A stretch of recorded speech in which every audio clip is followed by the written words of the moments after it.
আসসালামু আলাইকুম। আগামীকাল আমাদের দুইটা পরীক্ষা, বিজ্ঞান, বাংলাদেশ ও বিশ্ব পরিচয়। একদিনে দুইটা পরীক্ষা দেওয়া এটা সমস্যা নাই, কারণ পরীক্ষার নম্বর তো 100ই থাকবে। কিন্তু সমস্যা হলো একদিনও মাঝখানে ছুটি নাই, এই অল্প কিছু সময়ের মধ্যে দুইটা বই কমপ্লিট করা, দুইটা বই পড়া। এখন এই সময় রিভিশন দেওয়াও তো হয় না, এখন আমরা পড়বো কিভাবে? ঠিক আছে না? তো আমরা তোমাদেরকে একটু বলে দিব যে কিভাবে তোমরা অল্প সময়ে বইটা কমপ্লিট করতে পারবা, আবার রিভিশনও দিতে পারবা, দুইটা বই যাতে কমপ্লিট হয়। তো এর জন্য আমাদের একটা একটা করে বই পড়তে হবে। আমি যদি দুইটা একসাথে পড়তে যাই তাহলে কিন্তু সমস্যা, একটা করে শেষ করব, তারপর আর একটা। তো এর জন্য একটা প্ল্যান কি, আজকে এই যে দুপুর থেকে শুরু করে সন্ধ্যা পর্যন্ত একটা শেষ করবা, তারপর সন্ধ্যা থেকে শুরু করে রাত্র 11টা পর্যন্ত আরেকটা শেষ করবা। ইনশাল্লাহ দেখবা যে প্রবলেম হবে না, তাড়াতাড়ি শেষ হয়ে যাবে। তো চলো দেখি আমরা যে কিভাবে পড়বো। আগে আমরা দেখি যে মান বন্টনে কি কি থাকবে, আমাদের পড়া লাগবে কি কি। আমাদের পড়া লাগবে, 1 নম্বরে থাকবে বহু নির্বাচনী প্রশ্ন। বিজ্ঞান, বাংলাদেশ ও বিশ্ব পরিচয় দুইটাতেই আমাদের কি থাকবে, বহু নির্বাচনী প্রশ্ন। 2 নম্বরে আমাদের 3টা আইটেমের যে কোনো একটা থাকতে পারে, শূন্যস্থান পূরণ, সত্য মিথ্যা, মিলকরণ। এই তিনটার মধ্যে যে কোনো একটা থাকতে পারে। 3 নম্বরে আছে সংক্ষিপ্ত প্রশ্ন, থাকবেই, 8টা সংক্ষিপ্ত প্রশ্ন থাকবে। 4 নম্বরে হলো বিস্তৃত উত্তর প্রশ্ন, মানে বড় প্রশ্ন। তাহলে আমাদের মোট পড়া লাগবে কয়েক রকম, বহু নির্বাচনী, সংক্ষিপ্ত, বড় প্রশ্ন, এখানে 3 রকম, মোট 6 রকম আইটেম পড়া লাগবে, 6 রকম। ঠিক আছে, এখন দেখি আমরা কোনটা কখন পড়বো, কিভাবে পড়বো। আমরা সবার প্রথমে আমরা বইটা রিডিং পড়বো, সম্পূর্ণ বই রিডিং পড়বো, বেশি সময় লাগবে না, ধরলাম 1 ঘন্টা লাগবে। সম্পূর্ণ বই আমরা রিডিং পড়বো। এখন অবস্থাটা এরকম দাঁড়াইছে যে অনেকের কাছে বই নাই, বই ছাড়াই পরীক্ষা দিচ্ছে। যাদের কাছে বই আছে তারা রিডিং পড়বো, যাদের কাছে নাই তাদের তো আর অপশান নাই পড়ার। ঠিক আছে, কিন্তু যাদের কাছে বই আছে তারা অবশ্যই কি করব, বইটা রিডিং পড়বো প্রথমে। তারপরে আমরা সংক্ষিপ্ত প্রশ্ন পড়ব।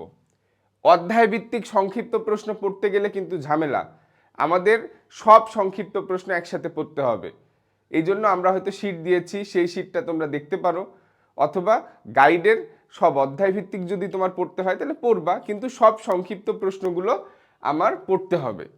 তো আশা করছি যে তোমরা পরীক্ষা শুরুর আগেই একটা প্ল্যান করে নিয়েছিলে যে আমি কয়টা সংক্ষিপ্ত প্রশ্ন পড়বো, বিজ্ঞানের জন্য কয়টা, সমাজ বা বাংলাদেশ ও বিশ্ব পরিচয়ের জন্য কয়টা, সেগুলো তোমরা সুন্দর করে সংক্ষিপ্ত প্রশ্নগুলো করবা। অথবা আমরা ক্লাস দিয়ে দিব, ওয়ান শট ক্লাস সংক্ষিপ্ত প্রশ্নে আমরা এখানে পড়িয়ে দিব। 50টা পড়া লাগুক, 100টা পড়া লাগুক, যে কয়টা সংক্ষিপ্ত পড়া লাগুক আমরা পড়িয়ে দিব। ইনশাল্লাহ সেই ক্লাসগুলো করলেও তোমাদের জন্য অনেক উপকার হবে। তারপরে তোমরা পড়বা বহু নির্বাচনী প্রশ্ন, সংক্ষিপ্ত প্রশ্ন, বই রিডিং, এই দুইটা করার পর দেখবা বহু নির্বাচনী প্রশ্ন তুমি সবই পারছো, প্রায় 90% তুমি পারবা। 100টার মধ্যে তুমি 90-এর ওপরে পারবা, 90টার ওপরে পারবা। ওকে, বাকিগুলো একটু ঠিক করে নিবা যে কোথায় কোথায় ভুল হচ্ছে। তারপরে তুমি পড়বা শূন্যস্থান পূরণ, তারপরে সত্য মিথ্যা, মিলকরণ। মিলকরণটা আমরা কিন্তু পারি, মিলকরণে আমাদের অত বেশি সময় লাগবে না। ঠিক আছে, এবং মিলকরণ কিন্তু যদি একটু উল্টাপাল্টাও আসে, যদি সাল না আসে তাহলে আমাদের কোনো প্রবলেম নাই। তো আমরা বই পড়ছি সংক্ষিপ্ত, বহু নির্বাচনী, এগুলো থেকেই যে ধারণাটা পাবো সেই ধারণা দিয়েই আমরা মিলকরণ, সত্য মিথ্যা, শূন্যস্থান পূরণ এগুলো আমরা কভার করতে পারবো, সমস্যা নাই। তারপরে আসতেছে বড় প্রশ্ন। বড় প্রশ্ন, তারপরে সময় যতটুকু থাকে তোমরা বড় প্রশ্ন পড়বা। কিন্তু আবারও বলছি, তোমরা দুপুর থেকে সন্ধ্যা পর্যন্ত, একদিন কষ্ট করো বাবা, কালকে পরীক্ষা হলে শেষ, দুপুর থেকে সন্ধ্যা পর্যন্ত তোমরা বিজ্ঞান পড়বা। তারপর সন্ধ্যা থেকে শুরু করে রাত্রে ঘুমানোর আগ পর্যন্ত তোমরা সমাজ পড়বা। দুইটা ভাগ করে নাও সময়টা, তাহলে শেষ হবে। সকালে উঠে তুমি সকালে ঘুম থেকে উঠবা হলো কয়টায়, 5টায়। সকালে ঘুম থেকে উঠলা 5টায় উঠলা, তাহলে 5টায় ঘুম থেকে উঠে 5টা থেকে 8টা 3 ঘন্টা সময় পাবা। ধরো 5টা থেকে 8টা তুমি পড়বা, 3 ঘন্টা মিনিমাম সময় পাবা। তাহলে 1.5 ঘন্টা করে ভাগ করে নাও দুইটা, আবার রিভিশন দিবা 1.5 ঘন্টা করে। ঠিক আছে, আর এখন মনে করো তুমি আসলা পরীক্ষা দিয়ে, 2টা থেকে 6টা তুমি পড়লা, বিজ্ঞান পড়লা টানা, দেখো শেষ হয়ে যাবে। আবার 6টা, তারপরে 1 ঘন্টা একটু রেস্ট দাও, 7টা থেকে দেখবা 10টা 11টা, 10টা 11টা সমাজ বা বাংলাদেশ ও বিশ্ব পরিচয় শেষ হয়ে যাচ্ছে। একদিন একটু কষ্ট করতেই হবে বাবা, বুঝছো? একদিন একটু কষ্ট করতেই হবে, যেহেতু কালকে পরীক্ষা হলেই শেষ।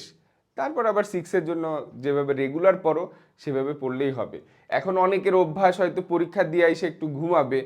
আজকের দিনটা একটু না ঘুমানোই উচিত বাবা, কারণ একটু ঘুমাইলা।